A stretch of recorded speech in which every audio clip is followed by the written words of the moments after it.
Dia 1. Tudo começa com Deus. Colossenses 1,16. Pois tudo, absolutamente tudo, acima e abaixo, visível e invisível, tudo começou nele e nele encontra propósito. Há uma frase escrita por Bertrand Russell, um ateu. A menos que se admita a existência de Deus, a questão sobre propósito de vida não tem sentido. Você não é o foco. O propósito de sua vida é muito maior que a realização pessoal, a sua realização, a sua paz de espírito, a sua felicidade. É muito maior que a sua família, que a sua carreira ou até mesmo dos seus sonhos mais ousados. Se você quiser saber o porquê você foi colocado nesse planeta, você deve então começar por Deus. Você nasceu por um propósito dele e para cumprir o propósito dele. A procura pelo propósito de vida tem intrigado muitas pessoas há milhares de anos. Isso porque normalmente nós erramos já no ponto de partida, que somos nós mesmos. Nós fazemos perguntas egocêntricas como: o que eu quero ser? O que eu devo fazer da minha vida? Quais são os meus objetivos, as minhas ambições, os meus sonhos? E concentramos tudo em nós. Porém, a Bíblia nos desvenda que o propósito da nossa vida não está em nós. Jó 12:10 diz: a vida de todas as criaturas estão na mão de Deus. É Ele quem mantém todas as pessoas com vida. Ao contrário do que afirmam muitos livros de autoajuda, a resposta, muita resposta, não está dentro, mas está na Bíblia, está na palavra de Deus. E é provável que você já tenha tentado criar algum mecanismo, alguma forma de descobrir o teu propósito. E eu vou te falar que só pode te falar o propósito quem te criou, quem te fez, o seu inventor. E existe um manual onde você pode encontrar essa resposta. O autor diz que certa vez ele ficou perdido nas montanhas.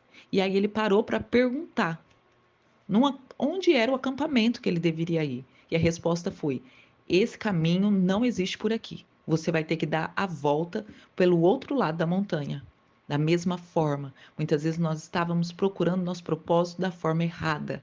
Então, você deve começar com Deus, que é o seu Criador. Ele sabe de todas as coisas. Muitos, porém, tentam usar Deus como uma autorrealização, mas é o contrário.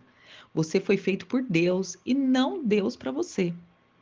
Então, ele diz que já leu muitos livros que sugeriam muitas formas de descobrir o propósito da vida, e todos poderiam ser classificados como livros de autoajuda. Livros de autoajuda, até mesmo que muitos cristãos utilizam, normalmente propõem passos, e tudo bem, eles servem para alguma coisa, você vai chegar a algum lugar. Porém, o maior livro que você precisa ler e ter em mente é a Bíblia, que é o seu manual. Então, como descobrir o propósito para o qual você foi criado? Você tem duas opções. A primeira é as especulações, que são os palpites, uma forma, e muitos filósofos já tentaram isso. A segunda está em ir na fonte e na origem. Alguns dão melhores palpites, porém a Bíblia é a fonte segura, é o modo mais fácil de descobrir o propósito. O Senhor não nos deixou às cegas para ficar assim conjecturando, dando palpites. Ele claramente revela isso nas páginas da Bíblia. Então ele coloca que tem 5 propósitos que Deus tem para a sua vida. E nesse manual, que é a Bíblia, nós podemos encontrar respostas para ele, que é o que explica por que estamos vivos, como a vida funciona, o que evitar e o que esperar do futuro. Ele explica que nenhum livro de autoajuda, nenhuma filosofia vai poder responder o que só Deus pode te dizer. Deus não é apenas um ponto de partida, mas ele é uma fonte. Então, ele vai dizer aqui que a Bíblia diz, em Efésios 1, de 4 a 6, numa versão chamada AM, muito antes que ele estabelecesse os fundamentos da terra, ele já pensava em nós e nos escolheu como alvo do seu amor, para nos fazer completos e santos por meio desse amor. Há muito tempo ele decidiu nos adotar em sua família por meio de Jesus Cristo. Foi por sua vontade que agora participamos da celebração desse presente, dado por seu Filho amado, totalmente de graça. Esse texto tem 3 critérios para o nosso propósito. Preste bem atenção. O primeiro, você descobre a sua identidade e propósito no relacionamento com Jesus. E se você ainda não tem esse relacionamento, mais adiante ele vai explicar.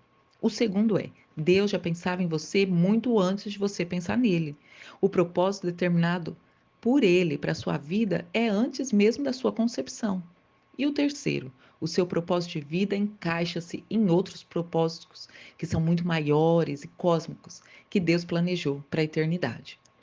Ele diz ainda que um homem chamado Andrei Bitov, um romancista russo, escreveu, cresceu num regime ateísta, comunista, mas que Deus o atraiu num certo dia, num lugar, num momento terrível.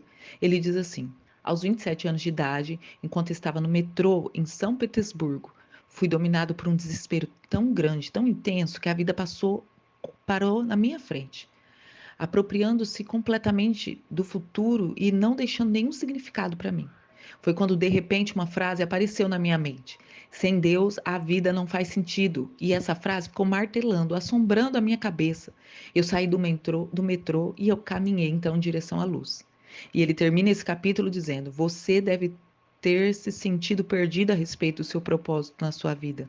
Parabéns, você está prestes a caminhar para a luz. No final do capítulo, ele vai dizer o tema para a reflexão: eu não sou o foco. Versículo para memorizar é Colossenses 1,16. Pois tudo, absolutamente tudo, acima no céu, visível e invisível, tudo começou nele e nele encontra propósito. E a pergunta para você meditar é: apesar de todos os argumentos ao meu redor, como posso me lembrar de que a vida é, na verdade, viver para Deus, mas não para mim mesmo? Que Deus te abençoe.